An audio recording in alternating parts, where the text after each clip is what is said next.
Bonjour, nous allons commencer donc nos travaux. Je rappelle le titre de l'intitulé de notre réunion: Organiser le soutien aux actions décentralisées des villes et territoires d'Afrique. Organiser le soutien aux actions décentralisées des villes et territoires d'Afrique dans la lutte contre le changement climatique. Alors, ce side event est organisé par CGLUA en partenariat avec Énergie 2050, qui est un partenaire très actif sur ces questions depuis au moins les débuts, c'est-à-dire plusieurs décennies, si je ne me trompe pas. Et j'en profite d'ailleurs pour remercier nos amis d'Énergie 2050, notamment Stéphane Foufari qui est là, qui est le directeur général, et Guillaume qui est avec nous. Donc nous vous proposons aujourd'hui d'échanger sur cette thématique qui est très importante pour CGLUA. CGLUA, c'est l'Organisation panafricaine des collectivités locales que vous connaissez. Organisation panafricaine qui a entamé depuis 2 ans un plaidoyer dans les instances internationales avec l'appui d'Énergie 2050 sur la prise en compte des villes et des territoires dans l'agenda climat. Comme vous le savez, les accords au niveau international sont signés par les États. Et c'est le cas de l'accord sur le climat qui a été signé par les États africains. États africains qui ont élaboré ce qu'on appelle des contributions déterminées nationales, qui sont en fait les engagements qu'ils prennent dans la mise en œuvre de cet accord-là, engagements sur la base desquels ils seront évalués. Et nous nous sommes rendus compte, pour plusieurs raisons, que les villes et territoires n'ont pas été partie prenante ni de l'élaboration de ces CDN, qui sont les engagements nationaux, ni de leur mise en œuvre. Et donc c'est pour cela que CGLUA a engagé le plaidoyer pour renforcer la territorialisation des CDN. Qu'est-ce que nous appelons la territorialisation des contributions déterminées nationales? C'est leur donner une dimension spatiale localisée en travaillant avec des acteurs institutionnels qui existent, qui ont déjà la charge, de par la loi de décentralisation, d'un certain nombre de compétences qui recoupent l'ensemble de la problématique climat. Quand on dit territorialiser les CDN, c'est-à-dire travailler à renforcer la contribution des villes et territoires, cela implique 2 aspects qui sont très importants. Le premier aspect, c'est le renforcement des capacités des villes et territoires à élaborer des plans territoriaux climato-compatibles, et 2, à accéder à la finance climat. Si vous voulez, c'est très lié, parce que pour pouvoir monter des projets bancables, il faut avoir les capacités institutionnelles nécessaires pour le faire, pour monter des dossiers qui sont de très bonne facture. Alors c'est dans ce cadre que CGLUA mobilise un certain nombre de réseaux qui sont des réseaux de techniciens des villes et territoires. Nous avons actuellement en place 3 réseaux. Nous avons les réseaux des directeurs financiers des villes et territoires d'Afrique, les réseaux des secrétaires généraux ou city managers pour les anglophones, et les réseaux des directeurs des services techniques. Chacun de ces réseaux regroupe plus d'une centaine de membres venant d'environ une quarantaine de pays africains. Donc nous ambitionnons renforcer les capacités de ces réseaux-là, justement pour qu'ils puissent élaborer des dossiers bancables et mettre en œuvre dans leur territoire des actions justement de lutte contre le changement climatique. Et c'est l'objet donc de notre side event, échanger avec vous sur ce sujet et voir quelles sont vos propositions pour que l'action décentralisée des villes soit de plus en plus importante et ait un impact de plus en plus significatif sur la mise en œuvre des contributions déterminées nationales. Voilà donc ce que je pourrais dire en introduction de cet échange, de ce moment d'échange entre nous.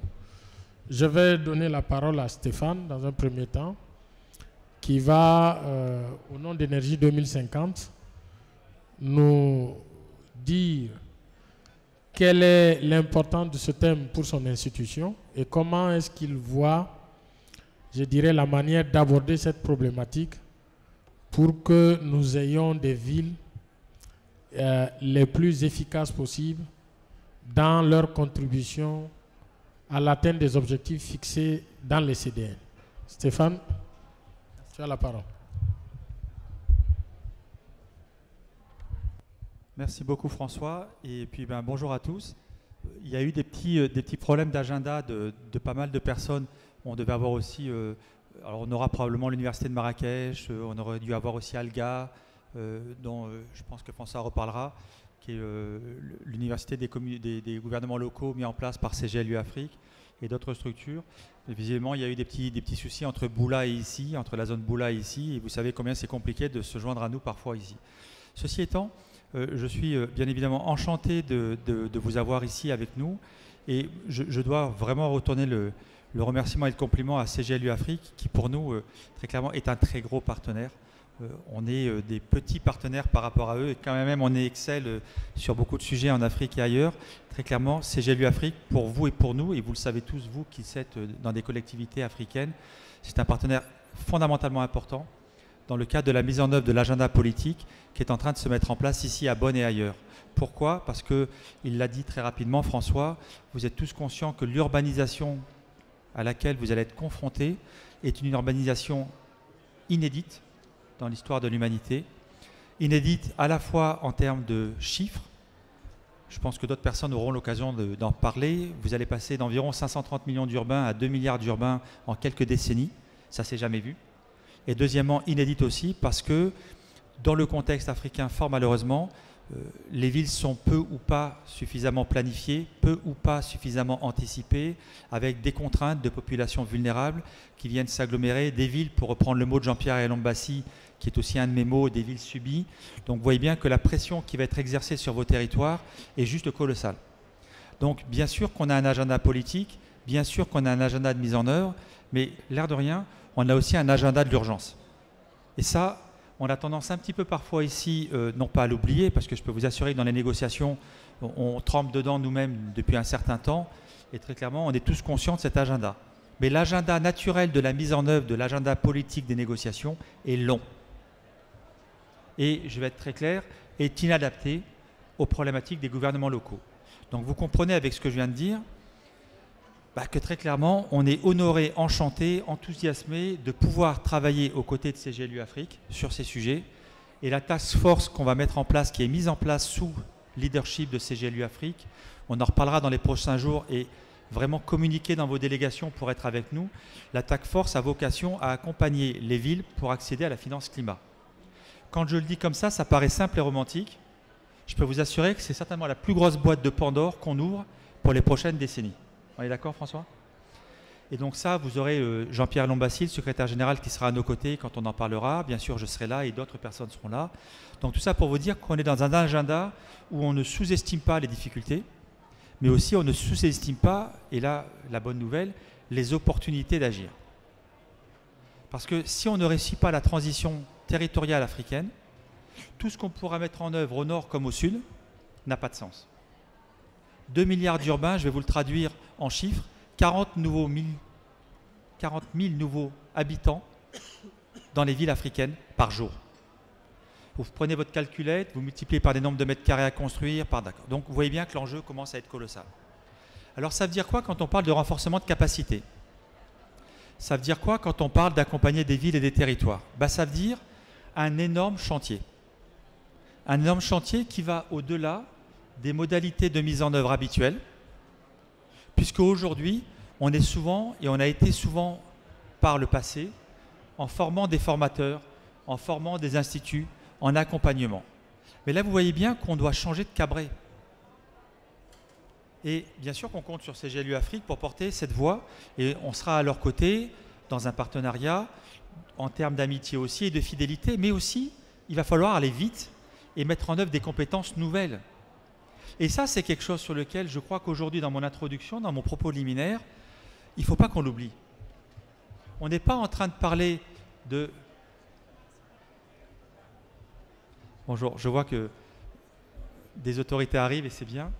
Et très clairement, on n'est pas en train de parler du débat habituel de former des formateurs, de former un certain nombre et de se glorifier si on a formé 300, 400 experts.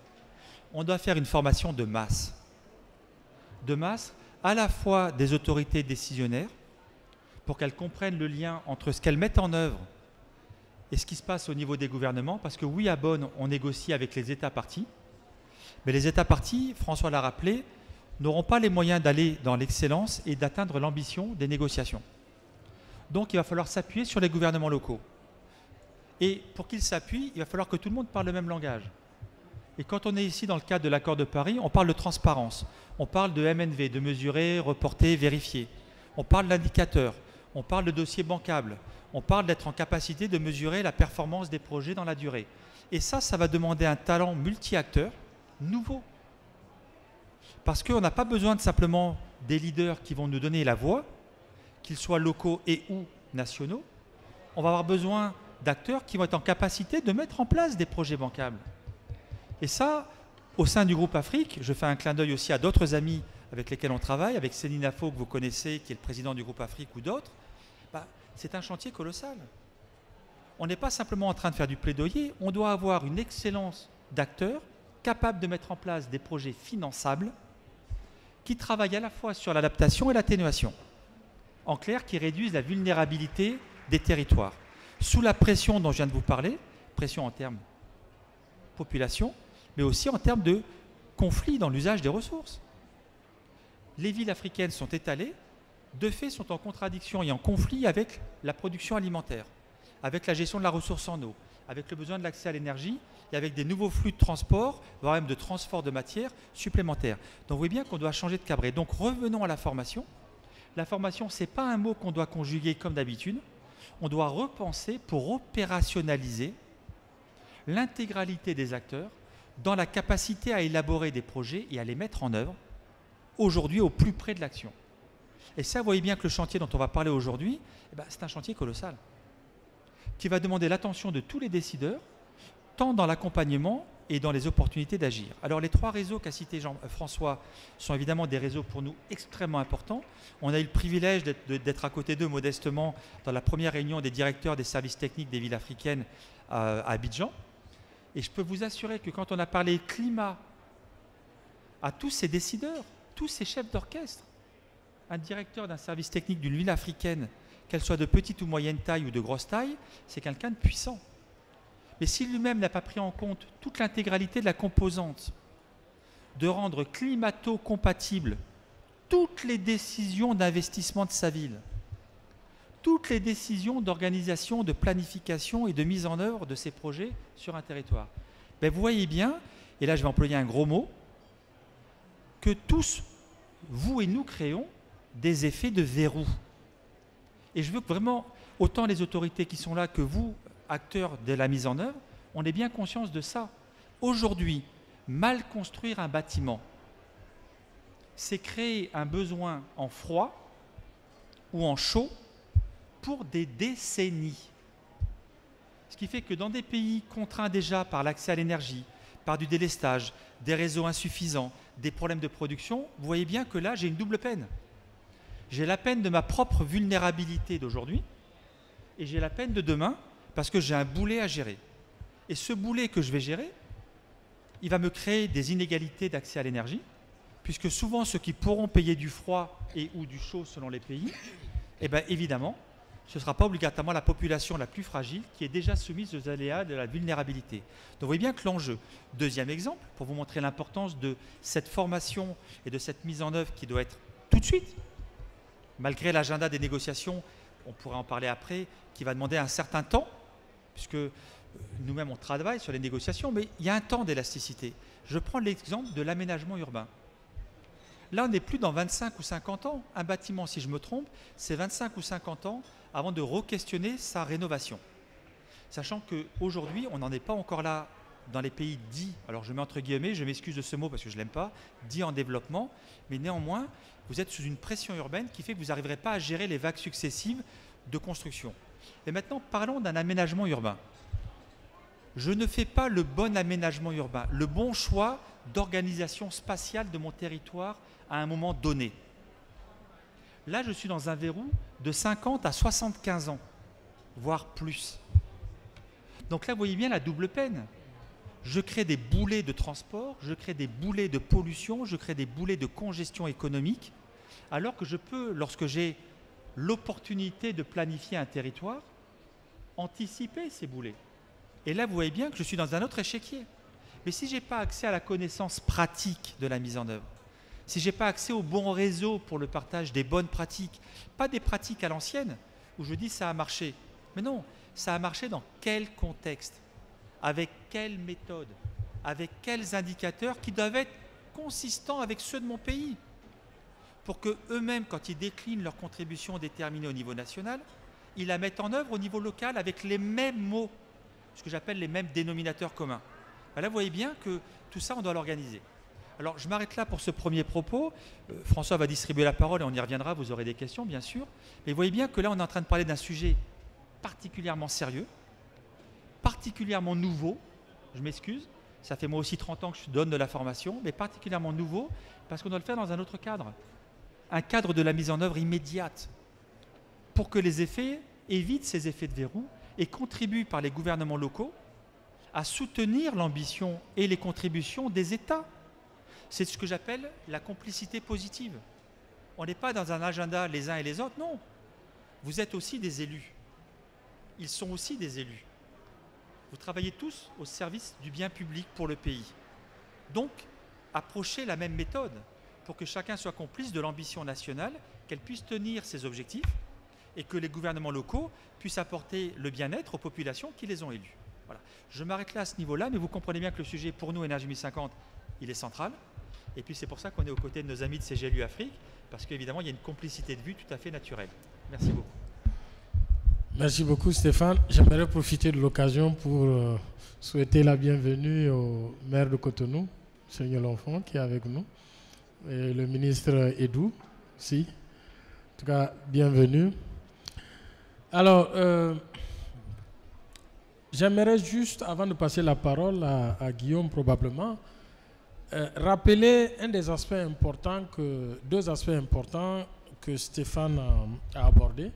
Le premier, c'est où est-ce qu'on sera dans les 20 prochaines années en termes d'urbanisation, en termes de croissance de la population. Je rappelle juste quelques chiffres. Dans 20-30 ans, l'Afrique sera non seulement le principal foyer humain du monde, mais aussi le principal foyer urbain. Foyer humain parce que, en moyenne des pays africains, nous avons un taux de natalité qui tourne autour de 35 naissances pour 1000 habitants. Vous prenez le pays européen qui a le plus fort taux de natalité, c'est autour de 13-12. Vous voyez donc, notre moyenne, c'est 3 fois plus que le taux le plus élevé en Europe. Donc ça fait beaucoup de monde. Et donc on oublie souvent que le rythme et l'ampleur du phénomène d'urbanisation en Afrique s'explique par le fait qu'on a aussi un rythme et une ampleur de la croissance de la population qui est inégalée jusqu'ici. Nous allons frôler les 3% pendant encore des décennies. La transition démographique en Afrique, elle est encore attendue pour, je ne sais pas moi, 2 ou 3 décennies. Juste pour vous donner une idée, on attend dans les villes africaines, dans les 20-25 prochaines années, l'équivalent de 2 fois la population totale des États-Unis, ce qui va s'ajouter dans les villes africaines. Évidemment, deuxième point qu'a abordé Stéphane, on ne va pas refaire la même chose. On n'a pas le droit. Ce qui s'est fait ailleurs, dans ce contexte africain et dans cette période de cet agenda mondial, on ne peut pas faire ce qui a été fait avant. Donc on est obligé d'innover. Il va falloir donc non seulement construire nos villes, mais offrir des services à bas carbone. Et c'est ça le défi. Un double défi de la formation. Il faut former les gens, mais les former à de nouvelles choses qui n'ont jamais été vues auparavant, parce que ce que nous allons faire en Afrique ici, ça n'aura jamais été fait ailleurs. Ce n'est pas la trajectoire haut carbone que les villes européennes ou américaines ont connues. Donc c'est ça le défi. Alors, sans tarder, peut-être je vais passer la parole à Guillaume, qui est d'Énergie 2050, un des principaux collaborateurs de Stéphane, qui va réagir de son point de vue sur cette problématique.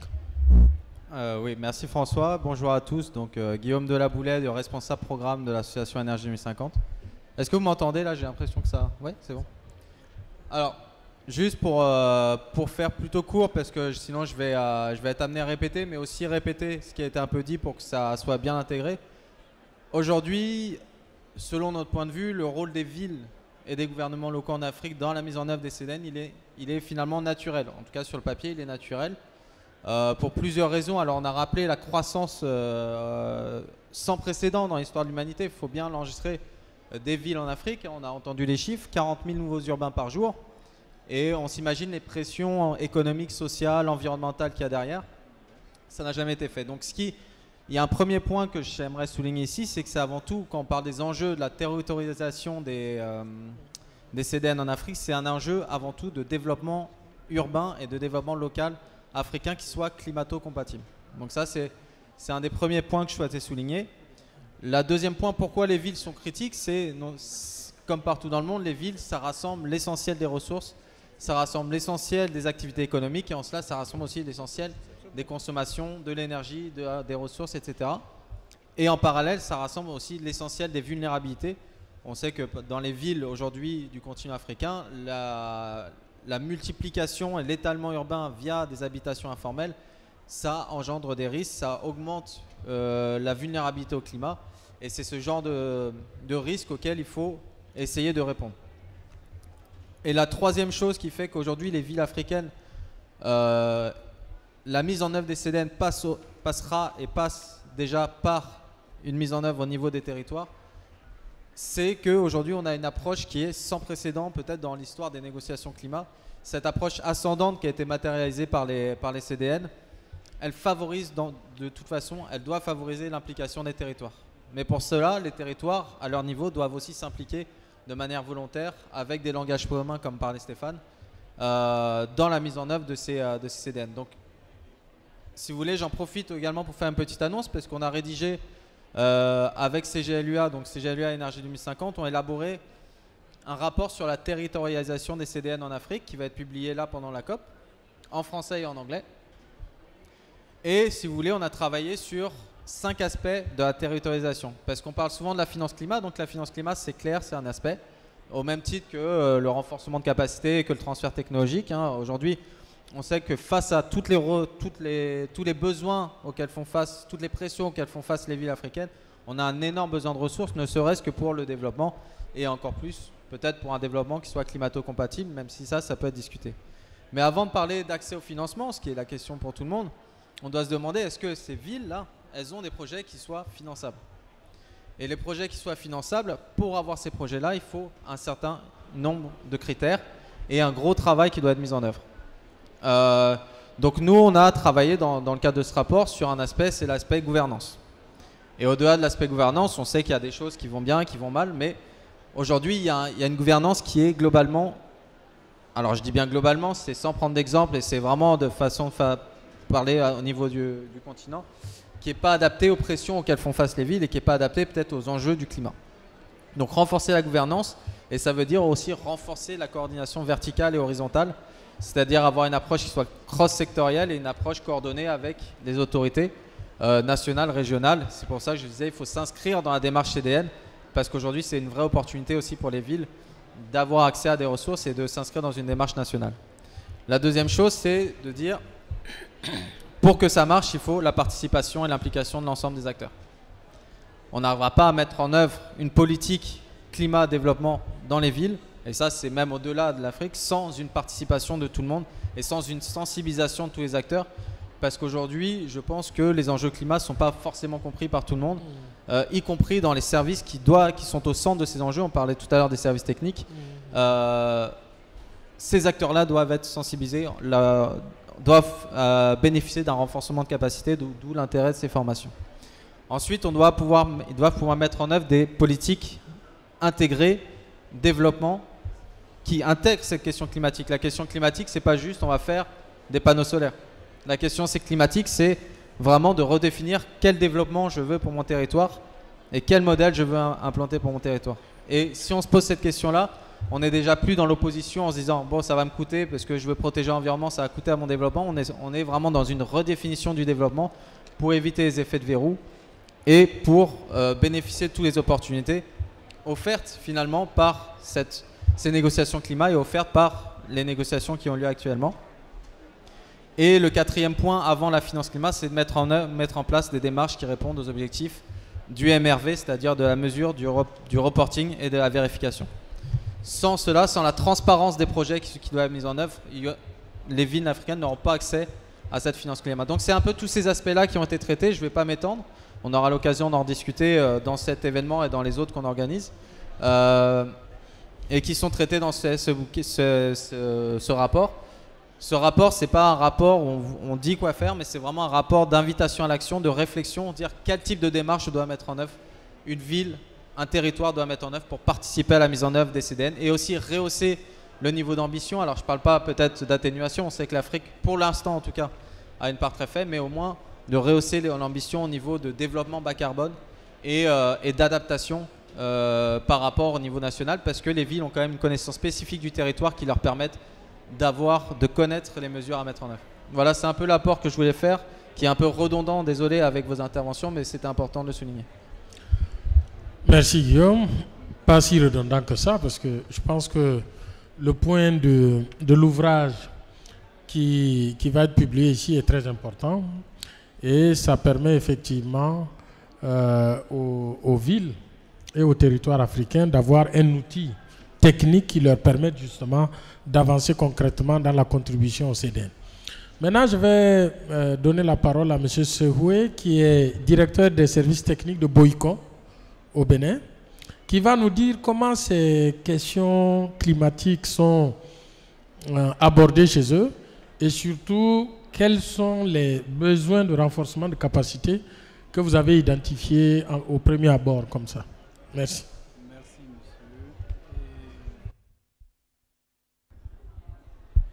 D'abord, je tenais à vous remercier de m'inviter, disons, à cette table. C'est un grand honneur pour ma personne, pour la mairie de Boycon et puis pour tous ceux qui font partie, disons, de ma délégation. Voilà, de ma délégation.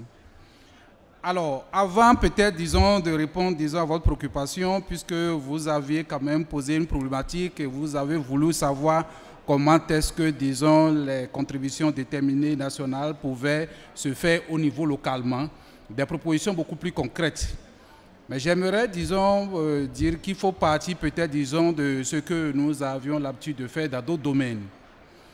C'est vrai que pour toute commune, il faut d'abord un plan de développement communal. Or, aujourd'hui, le plan de développement communal ne se connecte à aucun document, disons, national. Vous prenez le cas du Bénin, vous avez à l'AFIA 25, vous ne pourrez pas prendre un PDC qui puisse s'accrocher à ça là. Vous prenez la stratégie de réduction de la pauvreté, un PD qui puisse faire cela. Aujourd'hui, maintenant, on parle de contribution déterminée nationale qui est élaborée à l'échelle nationale qu'on veut essayer, disons, d'élaborer à l'échelle locale. C'est une opportunité. Je pense que c'est une opportunité pour nous pour mieux donner plus de visibilité et d'efficacité, disons, au prochain peut-être plan de développement communal qui sera élaboré. Mais comme proposition, puisque pour ma part, je puis dire que j'ai commencé par entendre parler, disons, des CDN, ça ne fait pas trop longtemps. Or, ce sont des engagements quand même que le Bénin, disons, a pris. C'est de commencer par, disons, voir l'appropriation de tout ce document national par les acteurs locaux. Je pense que ce serait l'une des premières actions, disons, à faire. Décortiquer pour que nous puissions comprendre. Parce que je ne suis pas aussi sûr, ça doit être une cellule. Parce que pour avoir fait l'échelle aussi nationale, je sais comment est-ce que de tels documents essaient, disons, de se faire élaborer et même non connus, disons, du grand public. L'idéal que les acteurs locaux puissent essayer de s'approprier, d'avoir d'abord le document en main. Et après, maintenant, essayer de voir comment on peut l'élaborer localement. Mais puisque les enjeux se ressemblent d'une commune à une autre, je proposerais, puisque la plupart des communes chez nous, nous sommes, disons, en communauté de communes, que ces aspects-là soient analysés, disons, dans des territoires beaucoup plus concertés qui ont quand même les mêmes enjeux. Et à partir de là, on pourra voir les types, disons, de contributions déterminées à élaborer au niveau de chaque, disons, communauté de communes. À ces communautés maintenant, disons, de pouvoir essayer de pouvoir dissimuler ça au niveau de, qu'on appelle des collectivités locales. Parce qu'aujourd'hui, la finalité, c'est d'aller, disons, vers, disons, des projets bancables. Mais aujourd'hui, lorsque les projets ne sont pas dans les PDC, on ne peut même pas les financer. Est-ce que vous voyez? Voilà que nous voulons prendre un outil national, décortiquer pour aller vers. Donc, vous voyez l'enjeu et l'opportunité que cela présente à chaque commune. Donc, c'est de se voir. Par rapport peut-être, disons, au cas spécifique, disons, de Boycon, je pense que le cas de Boycon ne serait pas quand même différent des cas, disons, des autres communes. C'est vrai que la thématique, disons, est nouvelle pour être ancrée, disons, dans le quotidien.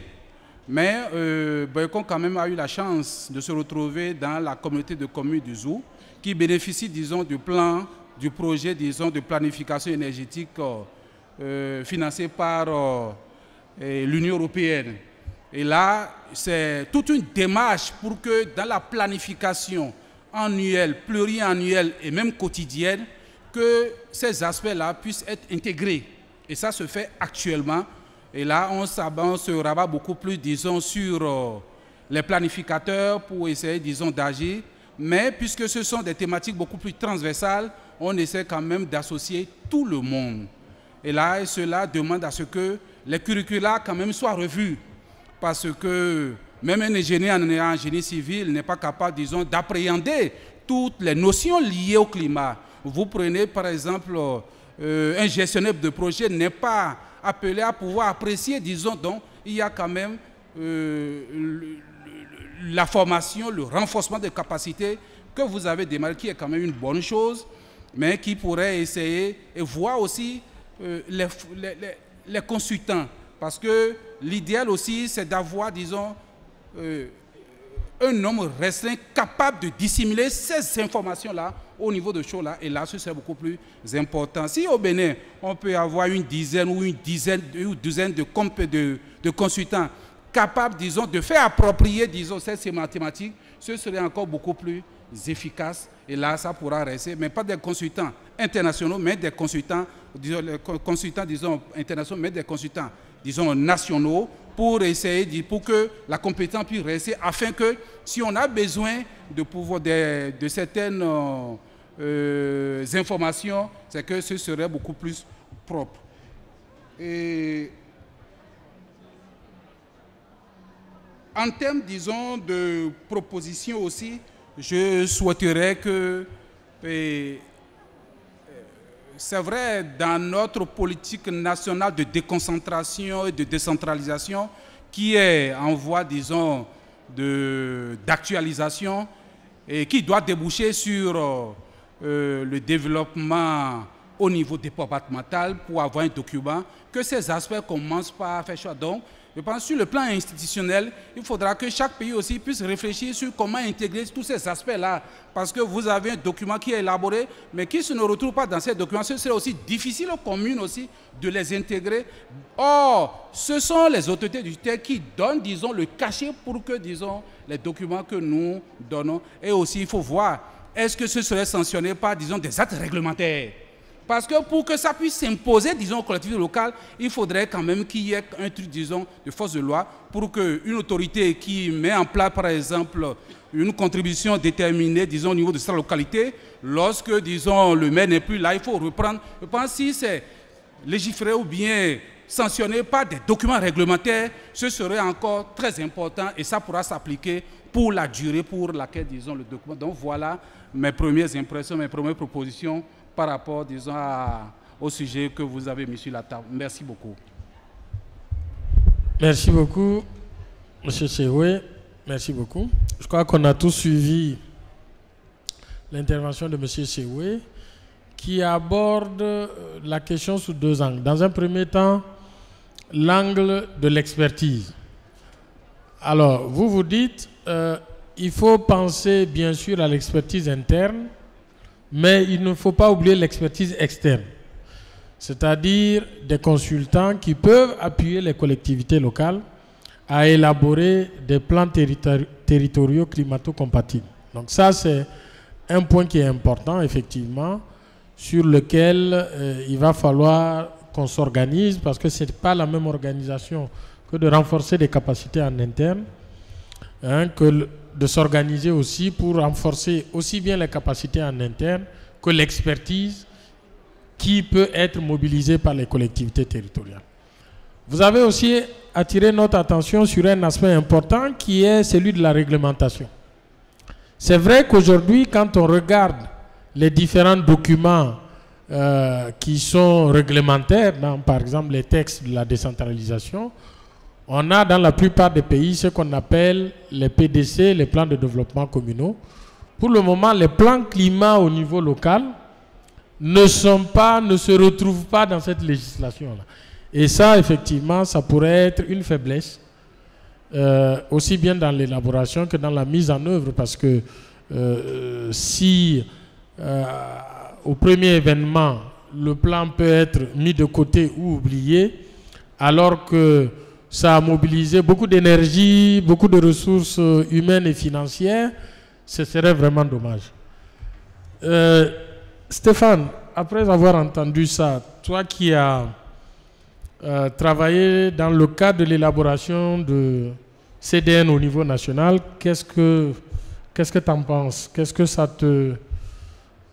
te dit tout ça? Je vais être très très rapide et puis après comme ça on pourra recueillir aussi vos questions. Mais très clairement, ce que ça me fait penser, ça me fait penser que le chantier est évidemment immense. Voilà. Et oui, l'effort, et tout à fait, le maire a tout à fait raison, oui, l'effort de pédagogie, de la compréhension de ces enjeux est important. Et oui, parce que ce sont des sujets complexes et qu'il y a aussi la réalité économique qui fait que les urgences se succédant, on prend la première entrante. La première, la plus grande urgence, celle qui est la plus explosive socialement. Et puis qu'effectivement, prendre du recul et puis former les différents niveaux de décision et puis de mise en œuvre dans une ville, c'est aussi complexe et ça prend du temps. Donc effectivement, le premier document qu'on a fait sur la territorialisation des CPDN n'est pas un mode d'emploi, mais se veut aussi un document pédagogique. Mais j'ai envie de dire pédagogique dans les deux sens. Parce que peut-être aussi que les mêmes urgences existent au niveau des ministères et que même parfois n'ont pas le temps de se poser dans la mise en œuvre. Et je vais vous prendre là un exemple de combinaisons qui vont devoir s'organiser. Un exemple que j'aime bien parce que celui-là, il n'est pas discutable. On est bien en train de parler pour vos pays, et je tiens à le rappeler, en particulier dans la vision d'énergie 2050, que je pense beaucoup d'entre vous, et même, j'espère, monsieur le maire de Cotonou, puisqu'on était avec l'équipe CGLU quand on avait fait la déclaration de Cotonou avant la COP, la précédente COP, C'était avant la COP de Marrakech. On avait fait cette espèce de manifeste d'intention et qui s'est succédé par la mise en place, quelques mois après, de la task force par Jean-Pierre Elon-Bassier et ses équipes, dont on parlera la semaine prochaine. Donc très clairement, on est bien dans cet agenda de l'action. Et on a les mains dans le cambouis, François l'a dit, on est confronté à cette réalité. Mais aussi, on sait la complexité. Et je prends un exemple tout simple, c'est le bâtiment. Parce que dans vos pays, on ne doit pas parler de réduction des émissions de gaz à effet de serre. Ça a été dit par tout le monde, on le sait. L'Afrique est peu ou pas émettrice. Alors bien sûr qu'elle va le devenir. Si on ne fait pas bien notre travail tous ensemble, elle va le devenir. Et elle peut même devenir un très gros centre d'émissions. Mais quand on parle chez vous, on doit parler de développement avec la priorité pour augmenter la résilience.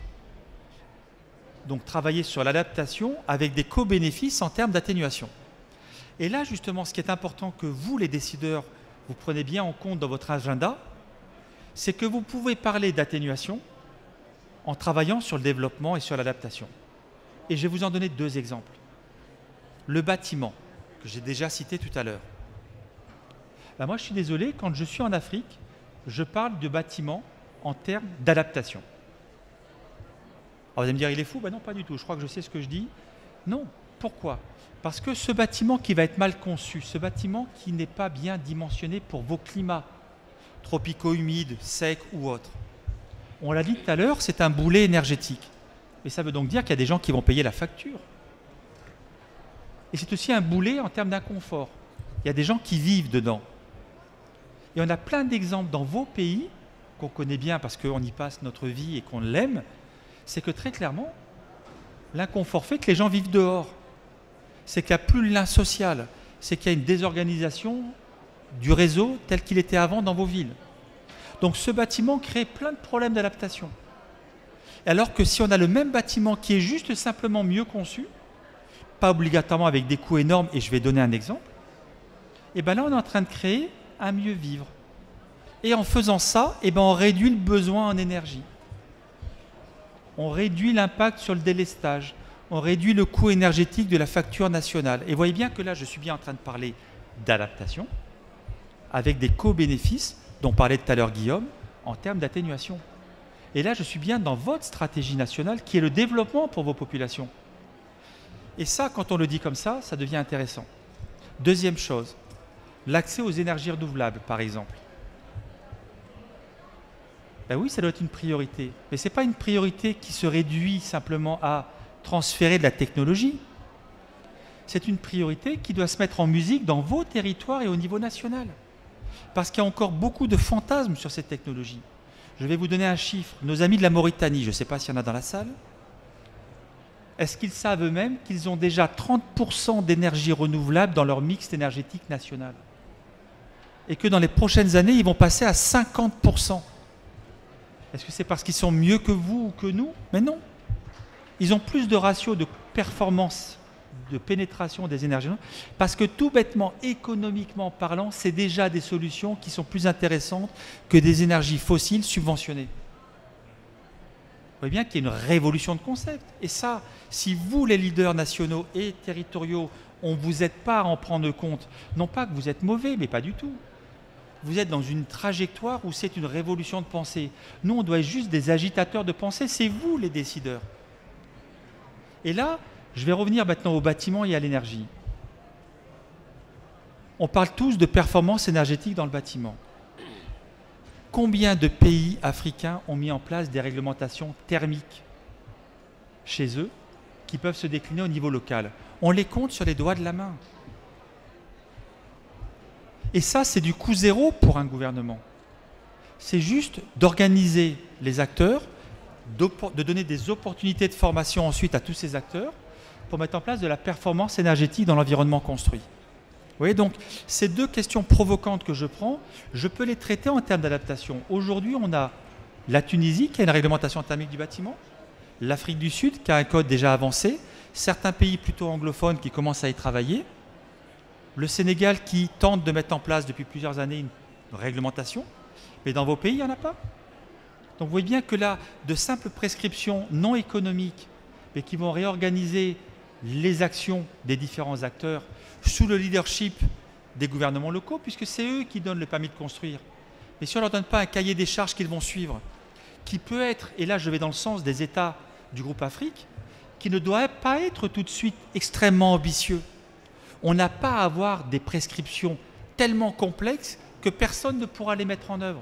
On va devoir aller chemin faisant tous ensemble. On doit mettre des cahiers des charges flexibles, faciles, atteignables, mais qui permettent de créer de la performance, de l'excellence. Et chemin faisant, vous allez renforcer votre cadre pour aller sur des trajectoires bas carbone. Vous voyez bien que c'est des révolutions de pensée. Et moi, quand je parle de ça, je parle d'adaptation, je parle de développement. Et je vois tout de suite le coût-bénéfice pour l'atténuation au niveau des États, et puis après au niveau du portefeuille des maires, et puis au niveau des portefeuilles des citoyens qui vont mettre en place les projets. Donc vous voyez bien que cette révolution de pensée, pour nous, elle est vitale, elle est urgente. Et c'est ça qu'on veut, avec nos amis de CGLU Afrique et tous les maires qu'on rencontre régulièrement, les ministres, les acteurs non étatiques ou autres, mettre en œuvre. Voilà. Alors je suis toujours un peu long, je suis désolé, mais c'est vraiment des sujets où on veut vous passer des messages pour que vous preniez le flambeau. C'est vous les pilotes, pas nous. Merci beaucoup, Stéphane. On va commencer à prendre vos réactions. Si vous avez des questions, des compléments, des propositions. Je crois qu'on est disposé. Oui. Alors, on va commencer derrière d'abord. Est-ce qu'il y a un micro-baladeur?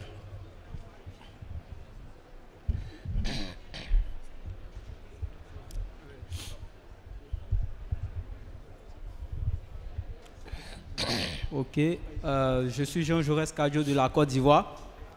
Je remercie tous les panélistes pour le sujet qui est vraiment très intéressant.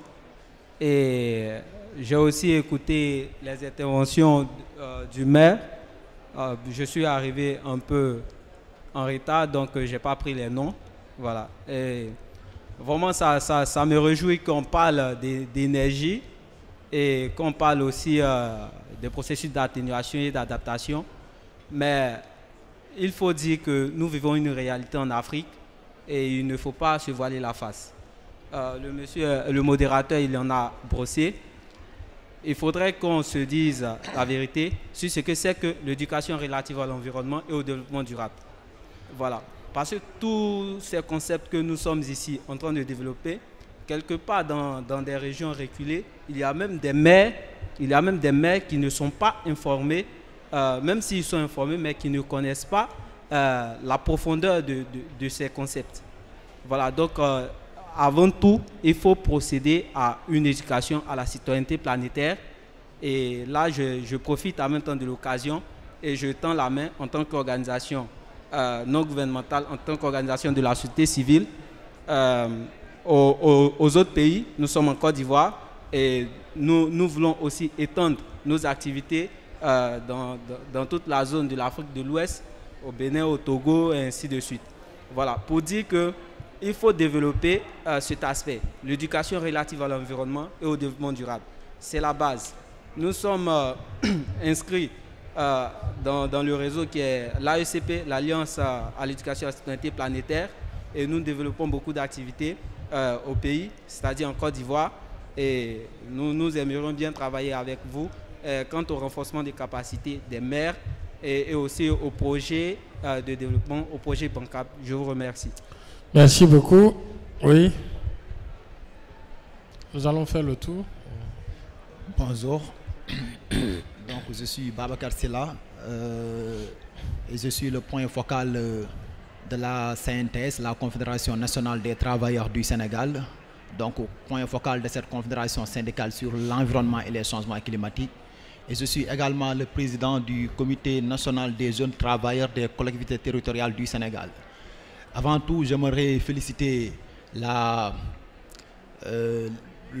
Énergie 2050 et ses élus pour la démarche, bien sûr, décentralisée qu'ils veulent faire des CDN, des contributions déterminées au niveau national, mais en même temps leur dire d'éviter de commettre les mêmes erreurs vraiment que nos États ont commises lors de l'élaboration, lors de la conception de ces contributions-là.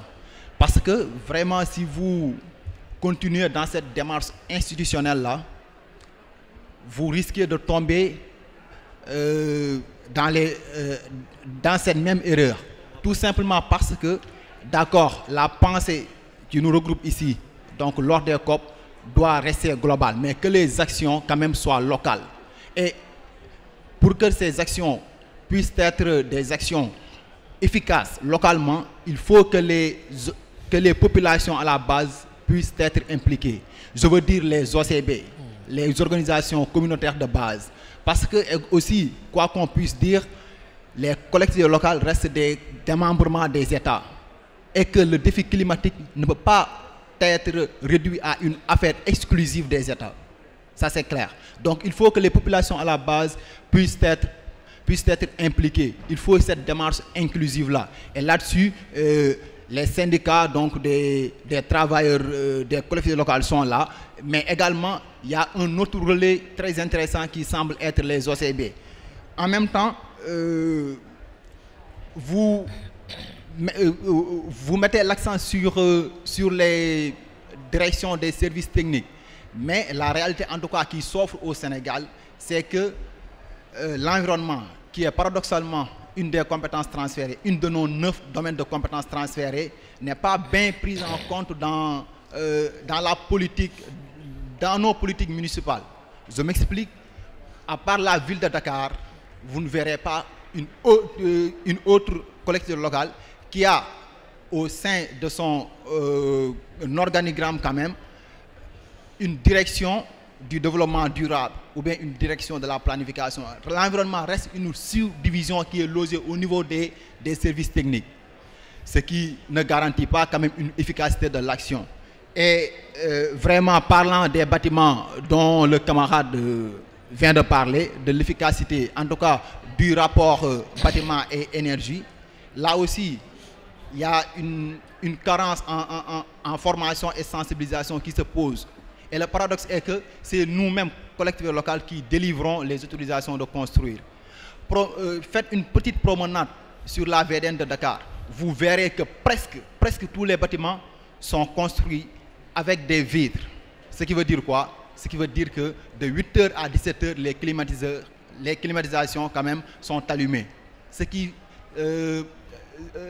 imaginez, calculez quand même le déficit, la consommation énergétique que ces bâtiments-là posent, alors que par une simple formation, sensibilisation des agents qui sont appelés à étudier ces autorisations de construire, cette formation, sensibilisation-là pourrait nous éviter cette perte énorme. Et pour terminer, il serait bien quand même que vous puissiez réfléchir sur des pistes, sur des perspectives, à savoir, pourquoi pas, c'est bien possible, organiser des COP locales au niveau des pays, où les maires qui sont là, les OCB qui seront là, seront placés devant les États parce qu'ils ont, en juin 2015, ils avaient déposé des CDN. Il est quand même temps qu'on fasse des états généraux de ces CDN-là, mais au niveau local. Et que les collectivités locales aussi puissent être impliqués dans les institutions étatiques qui sont chargées de capter les finances climatiques, pour pouvoir au moins faire l'arbitrage. L'arbitrage, à savoir les villes ou bien les communes ou bien les départements qui sont les plus vulnérables, que ces villes-là, que ces communes puissent bénéficier le plus du fonds d'adaptation, et que les communes qui ont une certaine bancabilité dans leur projet puissent bénéficier du fonds d'atténuation en respectant bien sûr le principe du 50-50. Je vous remercie. Ok, merci beaucoup. On reviendra là-dessus. Oui, monsieur le maire. Merci beaucoup. Je remercie les panélistes pour leur communication. Je suis Kazimi Sossou, maire de la commune d'Aplahoué au Bénin, secrétaire général adjoint de l'ANCB. J'ai suivi avec attention les communications et il m'a semblé que nous faisons du surplace à chaque COP. Nous sommes dans des théories, quand bien même tous nous voyons la vérité en face. La vérité est que chaque fois on parle de projets bancables, de projets structurants, de projets. Et qu'il y a des fonds pour les finances climat qui seraient quelque part et qu'il fallait remplir certaines conditions pour aller chercher. Premier constat, vous savez que les villes, notamment en Afrique au sud du Sahara, n'ont pas les moyens de rédiger des projets dits bancables. Autrement dit, lorsque vous devez rédiger un projet bancable, il faut avoir les données. J'ai suivi ce matin au rôle de la francophonie quelqu'un qui parlait de 50 000 € pour faire élaborer un projet ou réaliser des études en vue d'élaborer un projet. Est-ce qu'aujourd'hui, toutes nos communes ont la possibilité de mettre une telle somme rien que dans les recherches-études? C'est ça la véritable problématique. Est-ce qu'aujourd'hui, lorsqu'on évoque l'habitat, la question de l'habitat, et qu'on sait qu'au Bénin, par exemple, le cadastre n'existe pas. Au Bénin, le cadastre n'existe pas. Qu'est-ce qu'on conseille pour être pragmatique au lieu de chanter la rhétorique de tout le monde pour amener l'État béninois à réaliser le cadastre afin que les villes puissent aller à la collecte des tasses au niveau local pour permettre le changement de comportement. Aujourd'hui, l'urbanisation, vous prévoyez ça, que ce sera très intense dans les décennies à venir, au même moment que l'habitude dans la gestion des déchets aujourd'hui n'est pas inculquée à nos populations. Est-ce que c'est quand on sera très nombreux dans les centres urbains qu'on va commencer par éduquer les citoyens au comportement vis-à-vis de la gestion des déchets? Donc, autant de choses pragmatiques et pratiques que moi j'espère de nos organisations telles CGLUA, etc., mais que je ne trouve jamais à chaque COP parce qu'on se fourvoie dans des théories qui n'apportent rien aux collectivités locales. Soyons un peu plus concrets et pratiques. Je vous remercie. Oui, monsieur le ministre. Ensuite, notre ami. Merci.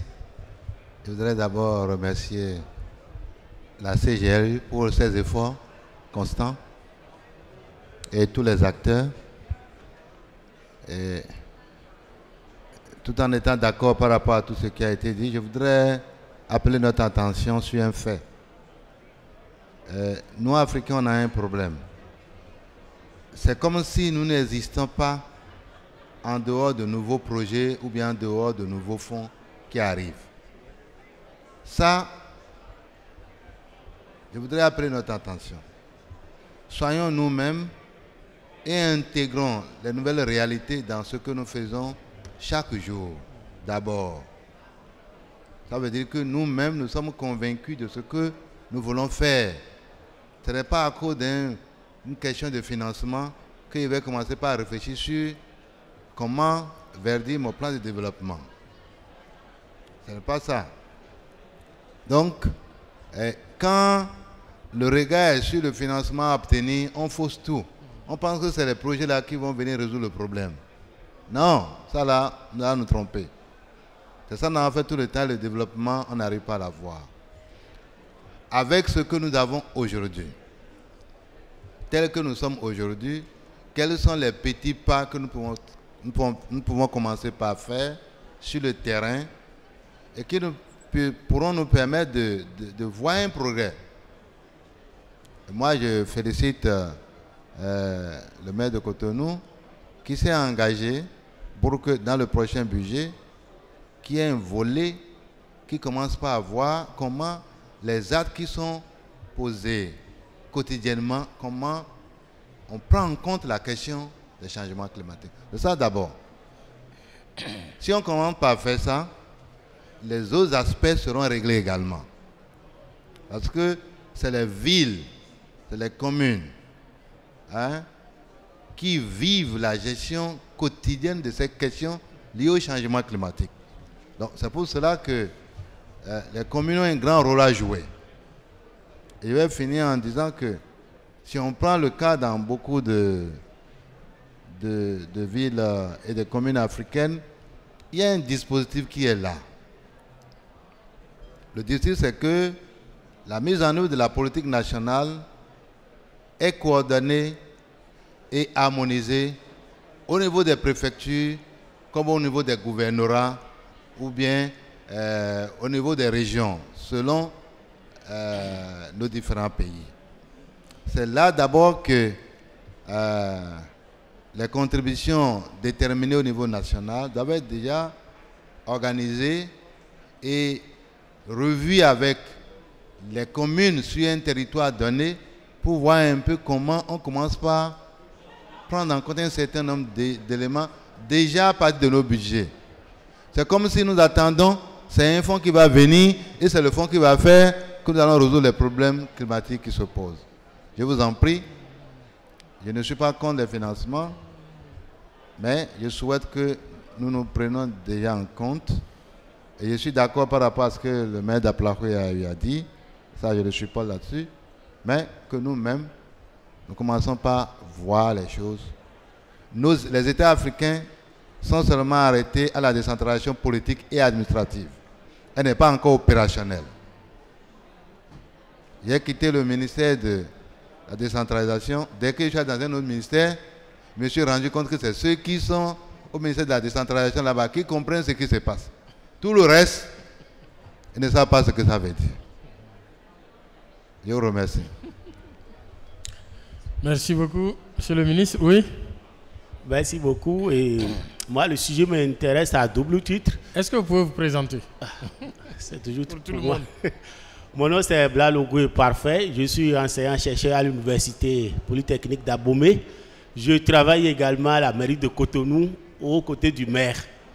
Donc, je suis le point focal du changement climatique au niveau de la mairie de Cotonou. Okay. Donc, parlant de l'aspect que le DST de Boycon a abordé, je voudrais ajouter pour dire que, en fait, les choses ont évolué un peu plus que ça parce que dans le cadre de la préparation du Bénin à l'accès au fonds vert climat, il a été élaboré le guide national d'intégration des changements climatiques dans les documents de planification. Et dans le cadre de l'élaboration de la vulgarisation de ce guide-là, les 21 communes à haut risque d'inondation là ont été formées sur l'utilisation du guide pour pouvoir prendre en compte les questions de changement climatique dans l'élaboration des PDC. Donc on s'attend à ce que lorsque ces PDC vont sortir maintenant, ce soit des PDC qui sont résilients au changement climatique. Mais là se pose la question de renforcement de capacité. Puisque le CDN, les contributions déterminées nationales du Bénin, ont été élaborées à base du recrutement de consultants. C'est des services de consultants. Donc les communautés à la base, les communes n'ont pas été associées à l'élaboration des CDN. Donc du coup, le processus d'appropriation pose problème. C'est ça qui a fait que pour vulgariser le guide, on a été obligé de partager un peu le contenu des CDN dans les communes qu'on a parcourues. On a parcouru à peine 21 communes sur les 77, ce qui est encore moins d'un tiers des communes. Donc le problème de l'internalisation des CDN se pose également. Et deuxième problème également, c'est la compréhension des changements climatiques au niveau des communes à la base. Ça pose toujours problème. Les gens ont tendance à voir ça comme étant quelque chose qui relève de l'État central et la commune ne doit pas pouvoir faire quelque chose vu les autres problèmes qu'il y a déjà au niveau, les problèmes d'éducation, les problèmes de construction de modules de classe, des problèmes d'accès à l'énergie dans les quartiers. Donc, du coup, il va falloir également renforcer les capacités à ce niveau-là. Mais moi, j'ai deux questions par rapport à votre présentation. Ma première question, l'agenda dont vous parlez là, c'est déjà élaboré ou bien ça sera élaboré plus tard? Si ça sera élaboré plus tard, quel est le mécanisme que vous comptez mettre en place pour l'élaboration de l'agenda? Deuxième chose, après l'élaboration de l'agenda maintenant, comment la mise en œuvre se fera sur le terrain? Merci bien. Merci beaucoup. Bon, je crois qu'on a fait le tour. Il n'y a pas d'autres questions.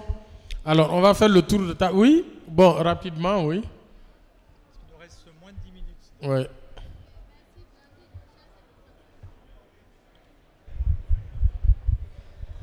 Ok, je disais Blandine, chef service environnement Porto Novo, de la mairie de Porto Novo. Je voudrais ajouter quelque chose à ce que mon collègue vient de dire. C'est par rapport à la sensibilisation et la formation des élus, parce que c'est eux qui délivrent le permis de construire. Les élus ne délivrent pas les permis de construire comme ça. C'est sur la base de la conception d'un architecte ou d'un ingénieur génie civil.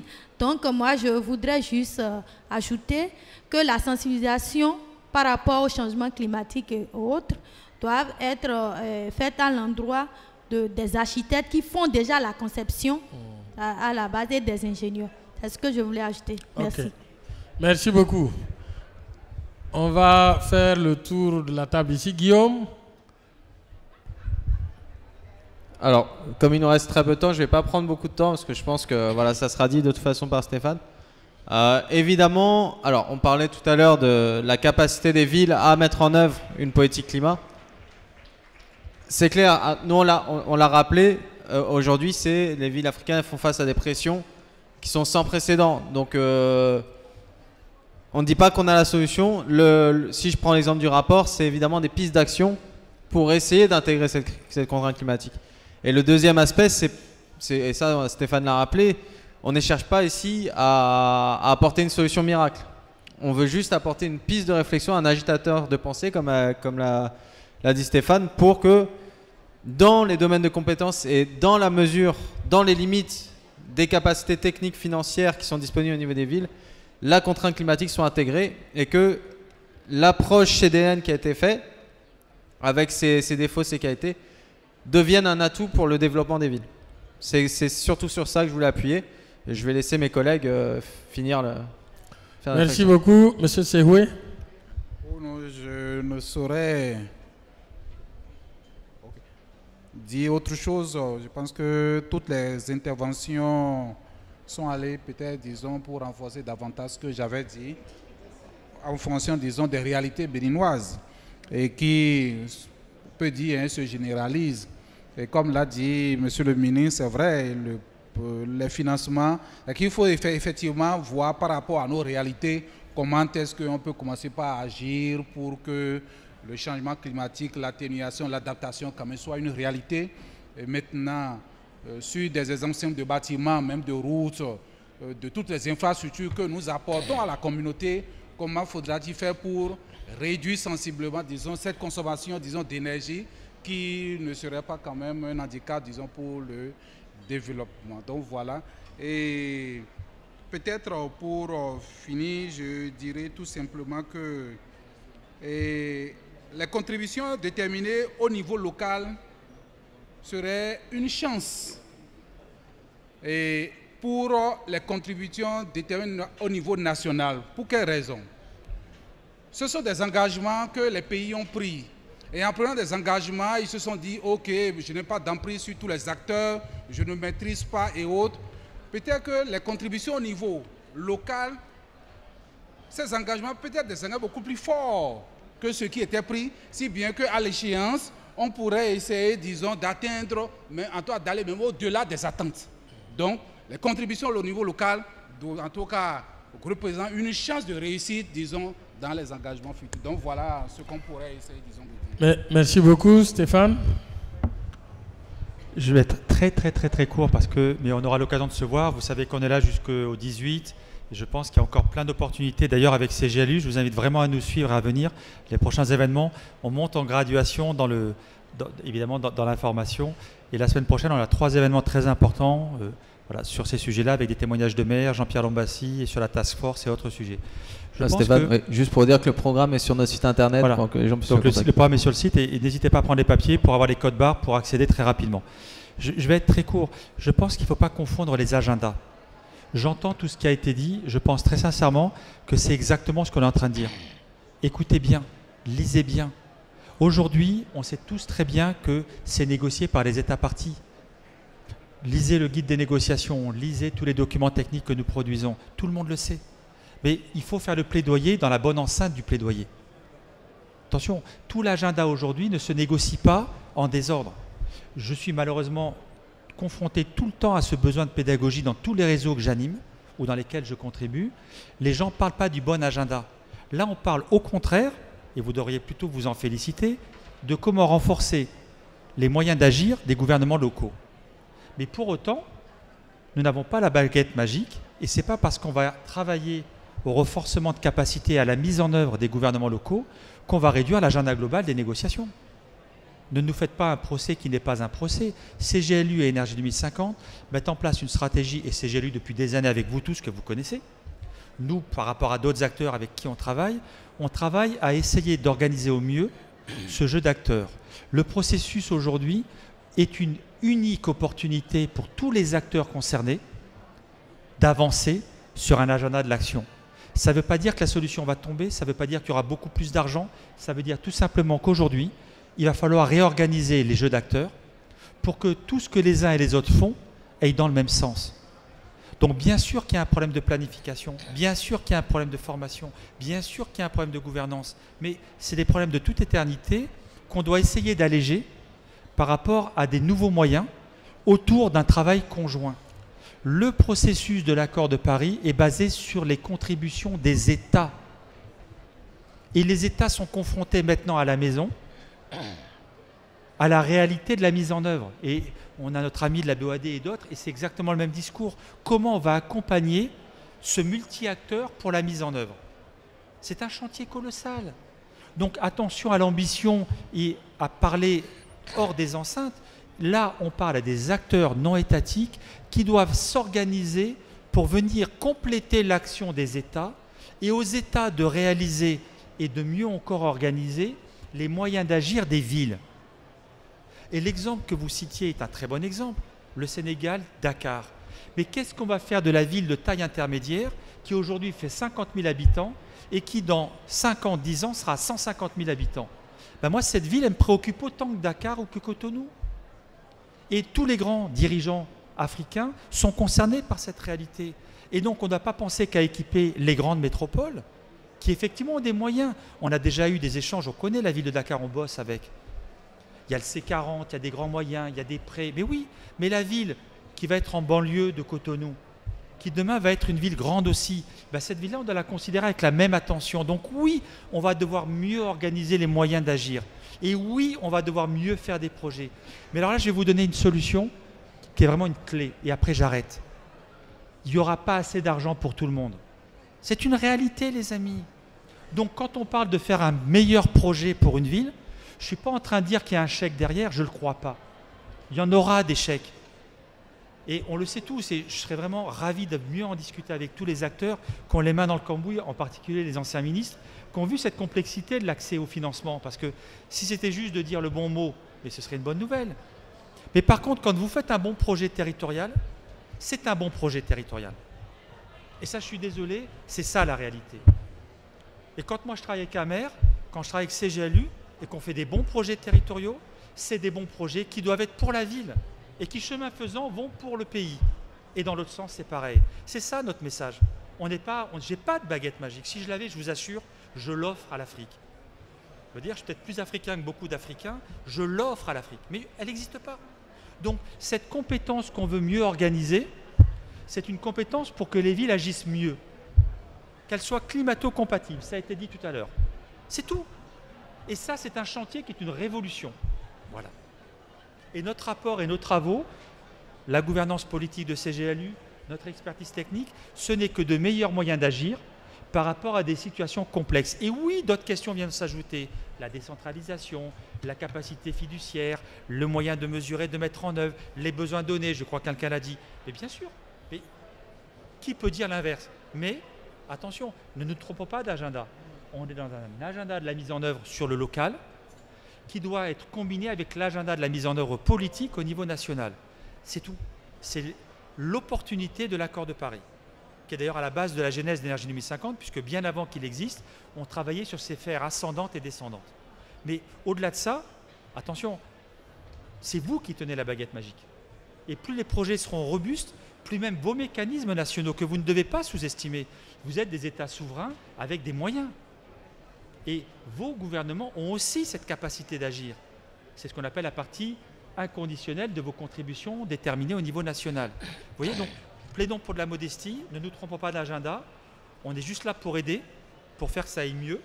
Monsieur le maire l'a rappelé, c'est tout. Et c'est déjà un chantier, je vous assure, colossal, parce qu'il y a beaucoup de villes fragmentées, fragiles en Afrique, qu'on doit toutes prendre en considération et pas que les grandes métropoles. Je m'arrête là. Merci beaucoup. Merci beaucoup. Je pense que ça fait une bonne synthèse, conclusion un peu de nos discussions.